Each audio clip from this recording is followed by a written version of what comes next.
Hello everyone, আসসালামু আলাইকুম। সবাই কেমন আছেন? চলে আসলাম অনেকদিন পরে একটা ভিন্ন আকৃতির লাইভে।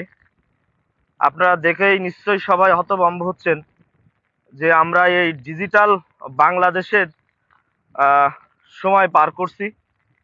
বর্তমান এখনকার যে বাংলাদেশ চলছে, সেই উন্নয়নশীল বাংলাদেশে এসেও আমরা দেখেন বৃষ্টির দিনে আমাদের ভোগান্তির কোনো শেষ নেই। আহ, দাকপের একটি আলোচিত জায়গা পানখালী ইউনিয়ন। আর পানখালী ইউনিয়নের দীর্ঘদিন ধরে, বিগত অনেক বছর ধরে কিন্তু এই জাবেরের খেয়াঘাটের ভাঙ্গন কোনো কিছুতেই কিন্তু রোধ করা সম্ভব হচ্ছে না। কোনোভাবেই কিন্তু এই ভাঙ্গনকে প্রতিরোধ করে সঠিক এবং শক্তিশালী বেড়িবাঁধ নির্মাণ করা কিন্তু সম্ভব হচ্ছে না। কেন সেটা আমি বলতে পারবো না। তবে আজকে খুবই দুঃখের সাথে বলতে হয় যে বর্তমান আমাদের এই এই যে সময়টা আমরা সবাই পার করছি, এই সময়ের মধ্যকার অবস্থা দিয়ে এই অঞ্চলের মানুষকে কত বড় দুর্ভোগের শিকার হতে হচ্ছে, এটা কিন্তু আহ, ভাষায় প্রকাশ করা সম্ভব নয়। সেটা আপনারাই বুঝছেন। আসলে এই অঞ্চলে সাধারণ খেটে খাওয়া মানুষ থেকে শুরু করে সমস্ত প্রকারের সমস্ত প্রজাতের কিন্তু মানুষ এখানে বসবাস করে। যেমন প্রতিনিয়ত বাচ্চারা স্কুলে যাওয়া আসা করতে ভোগান্তির শিকার হচ্ছে। প্রতিনিয়ত কিন্তু একজন মানুষ এই রাস্তা দিয়ে কিন্তু উপজেলার সদর দপ্তরে বিভিন্ন কাজে, বিভিন্ন কাজকর্মে কিন্তু এখান থেকে যেয়ে থাকেন। তো আমি বলতে চাই, এই অঞ্চলের একজন মানুষ যদি অসুস্থ অবস্থায়ও থাকে, তার কিন্তু ট্রিটমেন্টের জন্য স্বাস্থ্য কমপ্লেক্সে নিয়ে যাওয়ার পরিবেশ কিন্তু এই রাস্তা দিয়ে নেই। কারণ সেই সুস্থ মানুষটাকে, অসুস্থ মানুষটাকে যদি এখান থেকে নিয়ে যাওয়া হয়, সে আরো অসুস্থ হয়ে পড়বে, এটা আমি মনে করি। বর্তমান সময়ে এই রাস্তাটা এমন ভাবে কাদা লেগে আছে, এমন ভাবেই আহ, মানে কাদা, যে আসলে একজন সুস্থ মানুষও এখান থেকে হেঁটে যাওয়া খুব কষ্টসাধ্য ব্যাপার।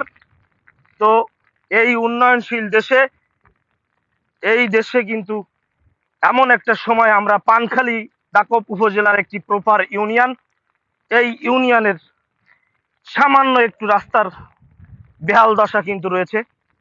শুধু নদী ভাঙ্গনের কারণে কিন্তু এই এই দশাটা এই অঞ্চলের মানুষকে কিন্তু ভোগ করতে হচ্ছে দীর্ঘদিন ধরে। তবে কবে এই এই উন্নয়নের জোয়ার কবে এখানে বইবে আমি জানি না। কবে এই উন্নয়ন, এই অঞ্চলের মানুষের ভাগ্য উন্নয়ন কবে হবে সেটা আমি জানি না। তবে আমি শুধু একটা কথা বলতে চাই যে এর থেকে আমাদেরকে বেরোয় আসতে হবে। আমাদেরকে, আমাদের দিকে উপজেলা অধিদপ্তর, উপজেলা প্রশাসন এবং বিভিন্ন এই প্রকল্প বাস্তবায়ন কর্মকর্তাবৃন্দ এবং যারা এই উন্নয়নশীল কাজের সাথে সম্পৃক্তি, সবাইকে আমরা এলাকাবাসীর পক্ষ থেকে আমরা জানাতে চাই, আমাদের এই দুর্ভোগটাকে আপনারা একটু রেহাই দেন। আমাদের এই সামান্যতম রাস্তাটা থেকে, একটু কাদার থেকে আমাদেরকে বাঁচান, যাতে আমরা প্রতিনিয়ত উপজেলার সদর দপ্তরে আমরা যেতে পারি, বিভিন্ন কাজে অসুস্থ রোগীকে সুস্থতার জন্য সেবা দেওয়ার জন্য উপজেলা স্বাস্থ্য কমপ্লেক্সে যেতে পারি। যে বিভিন্ন পেশার মানুষ যে যার কাজকর্মে কিন্তু যেতে পারে। সেই জন্য সবাইকে আমাদের আবেদন, সবার কাছে আমাদের অনুরোধ, এই সামান্যতম একটু রাস্তা আমাদের একটু ইটের সোলিং এর ব্যবস্থা করে দেন, তাহলে কিন্তু আমরা এই অঞ্চলে মানুষগুলো কাদা থেকে মুক্তি পাই। এমনই কাদা, যে কাদা থেকে কিন্তু হেঁটে যাওয়া কষ্টকর ব্যাপার। আর এখানে অসুস্থ মানুষ হলে, বাচ্চারা স্কুলে যেতে হলে, তাহলে আরো কত বড় ভয়ঙ্কর রূপ নেয় এই কাদা। তো আমি বলতে চাই সকলকে, লাইভটা বেশি বেশি করে শেয়ার করবেন, যাতে সামান্য এইটুকু রাস্তার কিন্তু আমরা আমরা এলাকাবাসী জানি এই রাস্তার কিন্তু পুরাতন ইটও রয়েছে। এই পুরাতন ইট দিয়ে নতুন একটা বাজেটের মাধ্যমে এই সামান্য রাস্তাটুকু জন্য ডাবল ইটি সোলিং বা ইটি সোলিং এর রাস্তা হয়, এই দাবি রাখে আমি কিন্তু লাইভ শেষ করব। সবাই রাস্তাটি ভালো করে দেখুন, আর সবার কাছে দাবি রইল সবাই এই রাস্তা সম্পর্কে কিছু লিখে যাবেন, যাতে দ্রুত এই রাস্তার সংস্কার কার্যক্রম শুরু হয়। সকলকে ধন্যবাদ। এই দাকুফের এই প্রত্যন্ত অঞ্চলের পানখালী ইউনিয়নের ৩ নং ওয়ার্ডের বাসিন্দা, আমি নিজে এই কাদার ভুক্তভোগী হাসিব।